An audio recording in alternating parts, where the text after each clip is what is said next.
The man who dared Churchill but won his admiration. None could dare Churchill. He was indomitable. He towered over all around him. His fierce bulldog looks commanded immediate obedience. He was a super egoist too, whose voice drowned out others. It was Patel whose ironness quietened the British bulldog, even won his appreciation for his unexpected bold retort.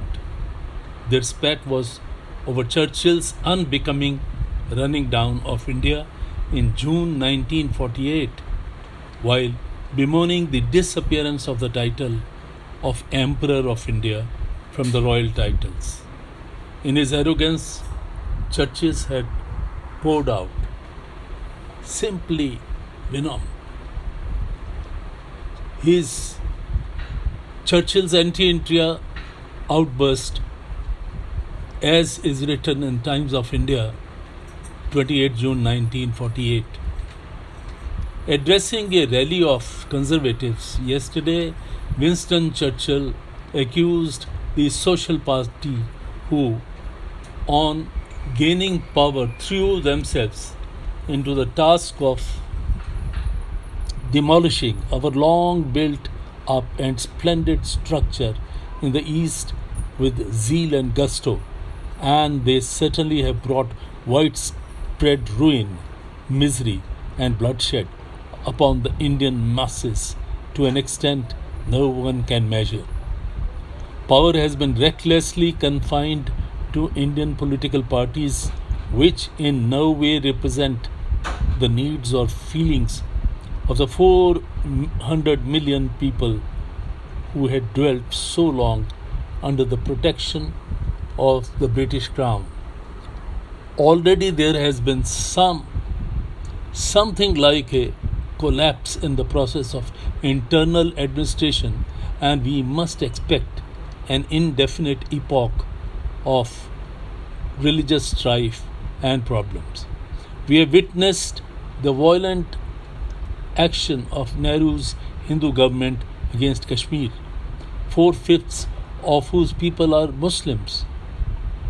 It may be soon that the same government, using the modern weapons we left behind, will attack the ancient state of Hyderabad with its 17 million people and overthrow the government of Nizam. Further to above, Churchill was reported to have arrogantly forecast power will go to the hands of rascals, rogues, and freebooters. These are the men of straw, of whom no trace will be found after a few years.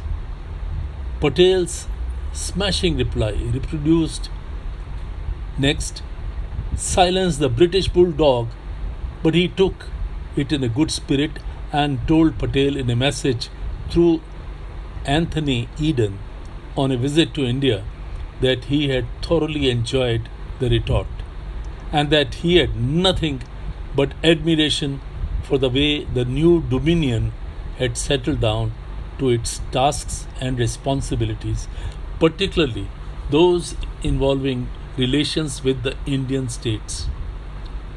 Churchill even suggested that the Sardar should not confine himself to within the limits of India, but the world was entitled to see and hear more of him. Patel could not stomach the insult to India as well as to his colleagues in the government of which he was the deputy prime minister.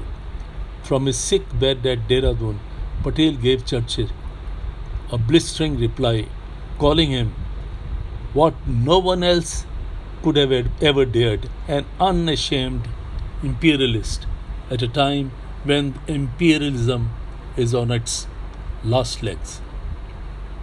Sardar Patel's stunning retort that appeared in the Times of India 30th June 1948. In a rare moment of rage, Sardar Patel gave him a most stunning reply. I should tell His Majesty's government that if they wish India to maintain friendly relations with Great Britain, they must see that India is in no way subjected to malicious and venomous attacks of this kind, and the British statesmen and others learn to speak of this country in terms of friendship and goodwill. Mr. Winston Churchill, His Majesty's a leader of the opposition and Britain's wartime premier, while bemoaning the disappearance of the title of Emperor of India from the royal titles, has indulged in a characteristically arrogant but extremely prejudiced outburst against India and its government.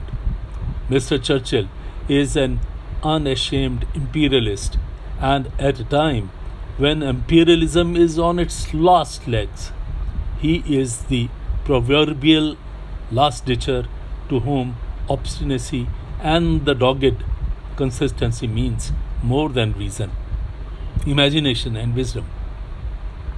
That Mr. Churchill's attack on India and its government is both mischievous and venomous. We were fully aware of the mechanizations of the vested interests both in India and the UK to hand over as difficult a legacy to India as possible. The balkanization of India was being actively promoted. Large scale disturbances were being manufactured. Vandalism at the peak of the impending departure from the scene of personal rule was actuating many of the Churchillian agents in power here. We therefore decided to drink the bitter cup and accept the lesser evil of partition only on the condition that it commanded the support of all parties. We thought Mr. Churchill was an honourable man and would abide by the obligations inherent in the agreement.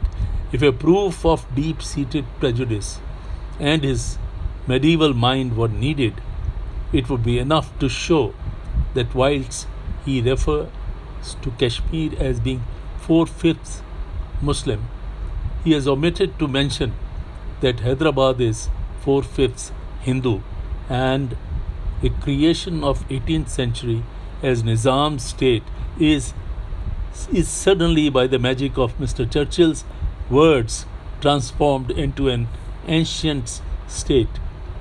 The fact of the matter is that to vary the words of a British statesman, whether Mr. Churchill roars like a lion or coos like a dove, it is his ignorance and blind prejudice that must come out prominently. Churchill took Patel's counter-attack in good spirit, as between two great men, conveying a message to him through Anthony Eden, earlier his foreign secretary, who was visiting India, that he had thoroughly enjoyed the retort and that he had nothing but admiration for the way the new dominion had settled down to the tasks and responsibilities, particularly those involving relations with Indian states. Churchill had specially said that the Sardar should not confine himself within the limits of India, but the world was entitled to see and hear more of him.